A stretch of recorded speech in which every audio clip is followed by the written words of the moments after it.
I wanna test my love for you. Don't know how to express my love. That's why American Express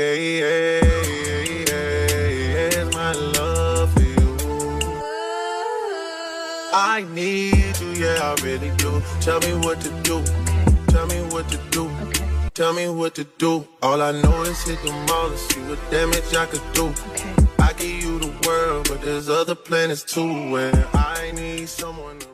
What's up guys, Jesse Hayward here. I'm gonna bring you guys a quick video. We're gonna break down some of the races from the conference championship last weekend. And we are actually in my office right now. This is where we shot the video with Donovan. We got my research over here actually. Some of the sleep research that I've been doing, super exciting. This is sort of a little glimpse into what I'm doing outside of running. We're gonna go through some of the race strategy that I had going in, some of the tactics that I developed throughout the race. And at the end of the video, I'm gonna give you guys a little bit of a breakdown of the channel going forward. And as always, make sure to like, subscribe, and share this video with your friends and family so that we can keep these videos coming out. Yeah, let's jump right into it. So the first race that we have that I want to break down is the 800 prelims. We're going to break down the prelims and the finals. In my prelims heat, I am matched up against some really good runners in my heat, two of which being Theo Quacks of Northern Arizona University and Zach Bright of Idaho. Super fun getting to race those guys. We're going to get right into it. My strategy going into the race was to stick to Northern Arizona, do my best to hold on. The first heat is typically going to be the faster heat in these prelims, usually just because that's kind of the nerves of the first heat. It's the first event that's out there on the track. And then the second and third heats, at least in indoor, have been way more tactical this year and the last year as well. The first heat was always like a second or two faster than the other heats. I knew that this heat would be really fast, and I knew that if I just held on and beat at least one of those two guys that I mentioned before, I could make it to the finals. That was the plan going into it. Let's kind of see how it unfolded. Gun goes off. Immediately being on the outside of the first waterfall, the inside waterfall, it's really hard to try to get to that inside lane throughout the first 100 or 200 meters. You have to be really physical. I'm kind of throwing elbows. I'm kind of trying to get that position that I'm really looking for in this first lap. This first lap is super important to get out really hard and put yourself in a position so that those second and third laps you're not working as hard and hanging out in lane 2 and lane 3. That's what we had right out the gates in this race. We'll see right here, I'm trying to get in front of Theo. I stay on lane 2. I'm not able to get to lane 1. Lap goes by and the people on the outside, specifically, I think his name is Ethan from Idaho. You can see him in first right here. He took the race out at a super great pace. We were moving throughout that first 200 and 400 meters. And when I saw that clock around 25 or 26, I knew that this was going to be a fast heat and that those non-position qualifiers were going to make those finals. In case you guys didn't know, when there are 3 heats in the prelims, the way that the qualifying for the finals works is that the top 2 from each heat and then the next 2 fastest times overall make the finals. So my goal going into this obviously was to be in that top 2. And if I wasn't going to be in that top 2, I just had to be in the top 2 fastest times out of all 3 of the prelim heats. So going through 200 meters in 25:26, I knew that that was going to be a really honest pace. It sort of clicked in my mind right then that whoever was going to be those small cues, those time qualifiers, were probably going to be coming from this heat just from how fast we got out. Kudos to Ethan for taking out really fast. We get through 200 meters and kind of the same thing as Arkansas. I'm looking at my position and I'm second to last. I'm 7th in my heat right now. I'm like, okay, this is going to be another one of those races where I'm really going to have to make that up in the second and third and fourth laps going forward. Second lap, coach always preaches, just stick to your position. Don't do anything crazy. Wait for the third and the fourth laps to make those really big moves that are going to get us in the position to win. So that's what I do here. I just stay in that 7th spot, maybe make some minor moves. Here's where the race gets interesting. Zach almost trips in the second lap. You can kind of see him stumble a little bit there. I saw that out of the peripheral of my eyes. I was like, oh no, this is bad. That would have been so bad if he was tripped there, but fortunately he was able to get back up. Lots of physicality, especially in the indoor 800. It is just bananas a lot of time in the indoor 800. Does such tight turns, especially on a 200 bank track. You're running in lane 2 so much of the time. I like it and don't like it kind of at the same time. Outdoor is just so much more open and you can run faster, and then indoor is just so tactical and you have to really know how to put your body in the right position on the track in order to be in the best position possible. I'm not making any crazy moves here. I'm sticking behind this Weber State guy. I'm just trying to make sure that I put myself in a position for that third lap to be able to make a move. So we're coming into 400 meters here. Idaho and NAU leading the way. They come through in 53. I come through around 54. This is where I know I have to make that move and I have to assert myself into that top 4 group right now. So I'm staying on the inside. I thought to myself I could squeeze in between that Weber and Eastern Washington guy here. What I end up doing is making a quick move to the outside, trip up a little bit with the Eastern Washington guy, but start to make my move around the Weber and the Idaho guy right there.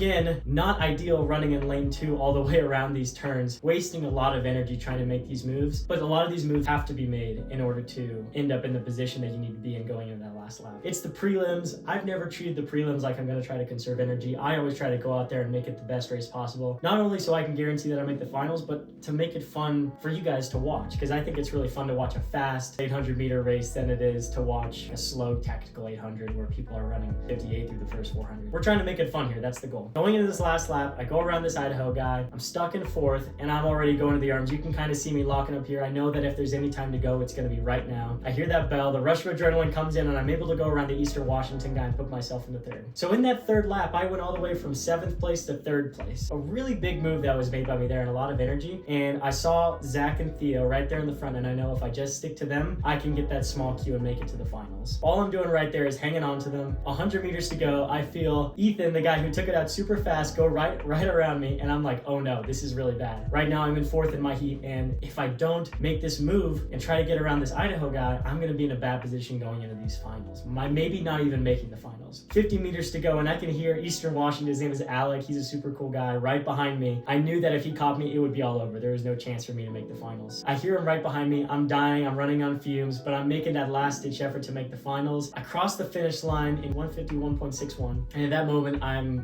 down on myself. I think there's no way I've made the finals here. I'm like, I'm 4th. All these 2nd and 3rd heats have to go really slow, be really tactical, and that's the only shot that I have to make that finals. I go over to my coach, he sits me down, he's like, all right, Jesse, we're gonna watch these 2nd and 3rd heats, we're gonna see how tactical it is, we're gonna cheer on your teammates, and he told me he thinks I'm gonna make the finals, and I was like, okay, coach, whatever you say. Fortunately, watching probably about 6 minutes of prelim heats, felt like an hour of waiting to see if I was going to make those finals or not. The next 2 heats went really slowly. The winners of some of those heats were around what my time was, and I got 4th in my heat. And I was able to slot in there and be the 8th seed overall going into the finals. So just barely scraped in. Would not recommend cutting it that close ever in a prelims going into a finals, but I was just thankful that I was able to make that finals, especially with how tired I was feeling going into that race and knowing that I still had a DMR, an 800 finals, and a 4x4 to go. I'm glad I was able to get through and make it to the finals and score some points for our team. So that was the prelims. Definitely a crazy race, and the finals was even more exciting. And before we get into these finals, in the past I've been asked what is the best way to run an 800 and what is my strategy for running an 800. I always like to say n equals 1, where everyone is going to have a different strategy and what works best for them as far as how to race, how to train when it comes to an 800 meters. But for me, every time that I'm approaching these 800 meters, I am trying to get out really, really fast and then make sure that I'm making really good moves, especially on the 3rd lap. I've mentioned this before, but our coach has used the 4 P's as far as racing in 800 meters. We've got push, position, press, and pray. And to go over all 4 of those, the first one being push right out the gates. You want those first couple strides to be really, really fast, get in a really good position to make sure that you don't have to work harder later in the race when you have way less energy, and use that sort of free energy that you have right away in an 800 meters to get to that position that you're looking for and make sure that you're saving yourself when you get to those 2nd and 3rd laps. So the first lap is push. The 2nd lap is position. It kind of goes along with the first lap. You want to make sure that you're really close to the inside lane. You're not running on the outside, wasting a lot of energy, making sure that you're in the right position to set yourself up for success. Typically, I'm not trying to make really drastic moves on that 2nd 200 meters, especially indoors when things are way more tight and claustrophobic. So what I'm always trying to do is if I'm in a position, even if I'm in 7th place like I was in the prelims, I just want to stay patient and I want to make sure that when people around me start to fade and start to fall back, or people in front of me start to push, I can respond to whatever the situation calls me to do, whether that's go around people,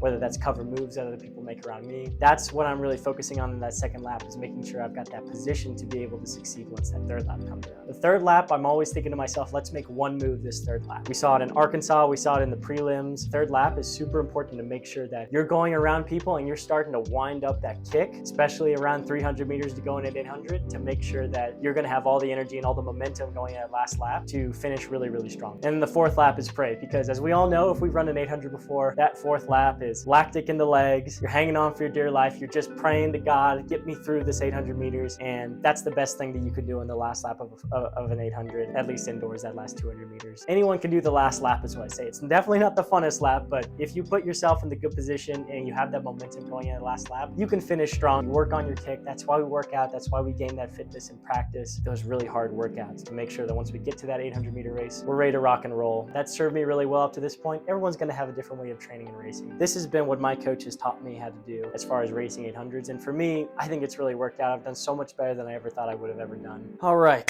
and now we get to the fun part, which is the 800 meter finals at the Big Sky Championships. In the finals, I ended up getting 6th overall, scoring 3 points for the team. I exceeded that position that I had going into the race of being in the 8th position, so I'm definitely happy with that. If you guys have watched my videos of last year's 800s indoors, I got 4th in the Big Sky Indoor Championship, so I did move back 2 places, but this year just seems so much faster. We had a lot of really premier competition that I got to run against, so I feel like I raced it just as well as I did then. I was really tired, obviously, this being my 3rd event of the weekend, but I'm super proud of how I did and how I fought, not only in this 800 meter finals, but just over the whole weekend. So let's get into it. As we can see, it says I'm in lane 8 on the heats, but I'm on the very inside of the inside waterfall. So I'm basically in position 1. They basically did it backwards, which is a position that I like to be in more than the outside, where you can see the 2 Idaho guys there on that inside waterfall. Going into the race, coach told me, keep your eyes on the Idaho guys, especially Zach. If you stick to them and cover their moves, you're going to be in a really good position once that last lap comes around to maybe get top 5, top 4, maybe get a medal. That ended up not being the case, ended up getting 6th, but I'm super proud of how I did. Let's kind of see how the race went. Here I am on the inside lane, trying to right away utilize that free energy that we say that we have at the beginning of an 800. All right, so from lane 1, the gun goes off. I'm in a good position right away. I don't have to worry about getting in the inside lane, so I just let everyone on my outside get around me, get to where they want to be, especially those Idaho guys. I think of people like Lorenz, who's in front right now. He just goes out like a bullet here. Is going to make the race an honest race, and I really appreciate that. He definitely took it out from the gun,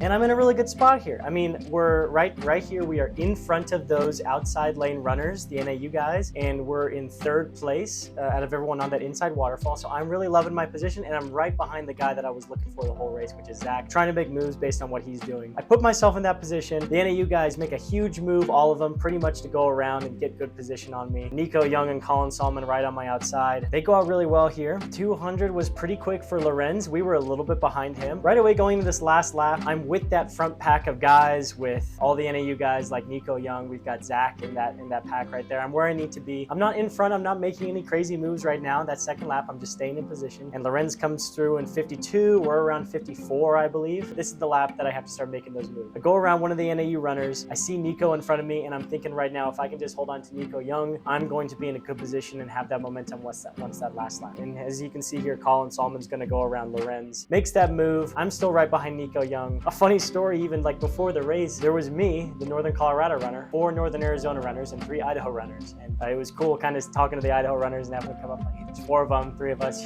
you're with us now. It was super fun to get to race with them. And going to this last lap, we're around 121, I think. I saw that clock and I was like, okay, I can run a good time. Started to feel like I was fading. I'm really tired at this point. It had been a long weekend, and I'm just trying to hang on for dear life with these Idaho and NAU guys. Nico Young is right in front of me. He's the goal right now, just trying to hang on to him. Nico Young ends up making a really, really strong move and actually moving up to 3rd and passing Lorenz. Going into this last 50 meters, I was just like, get me to the finish line. I have so much lactic in my legs. I'm on death row right now. Unfortunately, Theo, the guy from my prelim heat, ends up making a move on my inside. I let him have the inside, and he goes around me and gets that 5th place spot. But I'm able to walk away with 6th, get some points for the team. Kind of like I said at the end, it was super cool to like look around and see who I was racing against. It's such an honor to get to race against such awesome competitions. I was super glad for the opportunity to get 6th in the Big Sky indoor and represent the University of Northern Colorado. I say it again, it was me and 2 other teams. There were 3 total teams in that Big Sky finals. And I'm super glad that I was able to go in there and I was able to represent the city that I've lived in for 23 years for my whole life and get to show the whole world and show the Big Sky what Greeley's about. At the end of the day, I did my very best. I gave it my all. I think that this was a great way to go out from indoor. That was my last indoor race ever, and I think that was the way that I wanted to go out, run against the best of the best, and that's it. No more indoor. It's so weird once you finish that race and it just feels calm and quiet, like that was it. For me, that's something that was really hard, and for those next couple days, I was really emotional, and I was really trying to process my thoughts as far as I stepped on the track for the last time, and ever since my freshman years. Once I get to that 5th year, once I get to that last season, am I going to leave that track knowing I gave everything that I had? And I think from this race, I gave everything that I had. 4 events on the weekend, and every single one of those events I poured my heart and my soul into. And I can't even imagine leaving that track and feeling like anything was still left. Obviously, I still have outdoor season. I'm going to give it my all during outdoor season. And as I kind of hinted to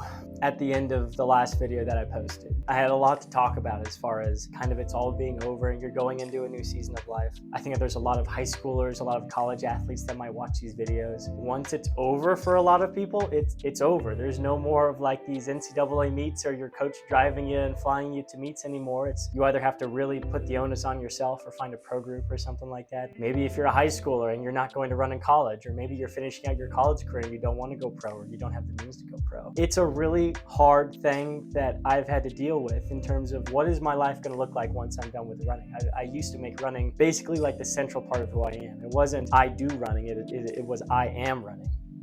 And I don't think that's the way to look at it at all. It horrified me to think about the thought of not running once you're done with college track, once you're out of the NCAA. I poured so much of my time and my effort into this, and then it's all over in the snap of fingers. In the course of less than 2 minutes, your college career is over at the end of the day. And this was the first time I got to the end of that, and I was like, I'm going to be okay. I can let go of this. It's been a long process of learning that running and track and field is not who I am. It's just something that I do.